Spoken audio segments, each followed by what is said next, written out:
Shanghai Police Department, Jabatan Pendaftaran Negara and Microsoft. What is the common thing that all three of these organizations have? Well, ladies and gentlemen, all of them have recently suffered huge data leak.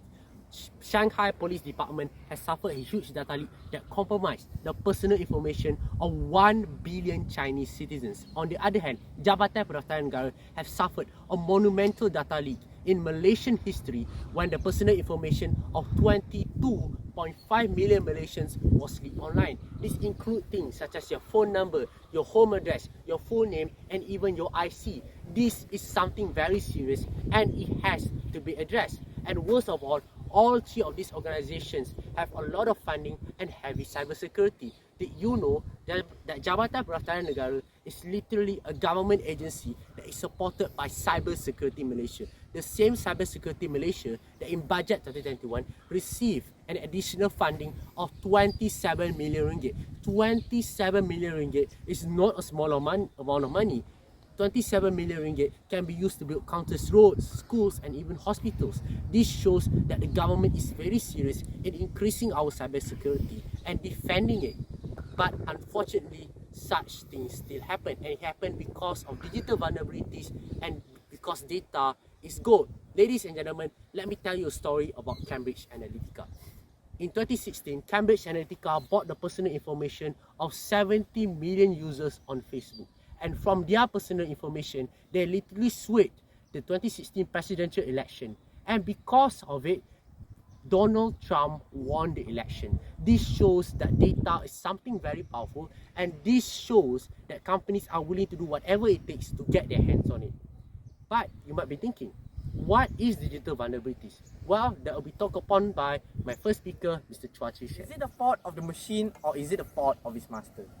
At the end of the day, this usage of the services given by companies are essential, and due to that, we have to provide our personal data for their usage. This has opened up digital vulnerabilities that we can't prevent, but not all faults are in the big companies. Users that don't practice cyber hygiene are more open to digital vulnerabilities. For example, there exist some users who are not cyber ethical, and this type of user will click on malicious link and even register to all websites they have entered, including shady websites. These websites tend to have little to no security at their server, which can be easily hacked by hackers, causing our data to be fully displayed on the whole internet. According to PC Journal, 20% of the users uses the same password. This means that if our data get leaked, hackers will use the same data to try to log into our account on different websites. So when a data leak happens on one account, all will be compromised, and hackers can sell this information to people. Now, all the digital vulnerabilities stated, you might think, how can we address this? The only way to address this is by practicing cyber hygiene, and that will be explained by our technical expert, Hana. Ladies and gentlemen, one of the best ways to address digital vulnerabilities and having a safer cyberspace is by practicing cyber hygiene. But what exactly is cyber hygiene?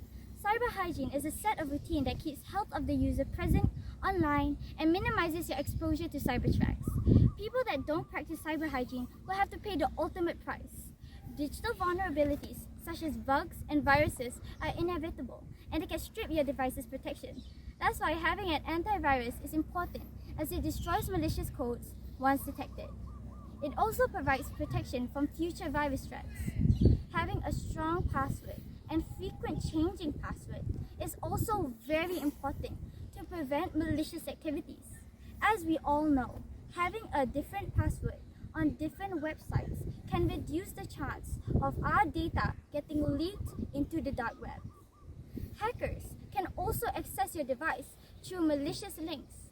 If you might think that the act of clicking a malicious link has no consequences, then you are wrong, because there are two separate occurrences where the companies have lost millions. As an example, Microsoft lost 20 million worth of US data, and in 2020, Colonial Pipeline has been hacked and caused oil prices to increase to the highest it has ever been in 7 years.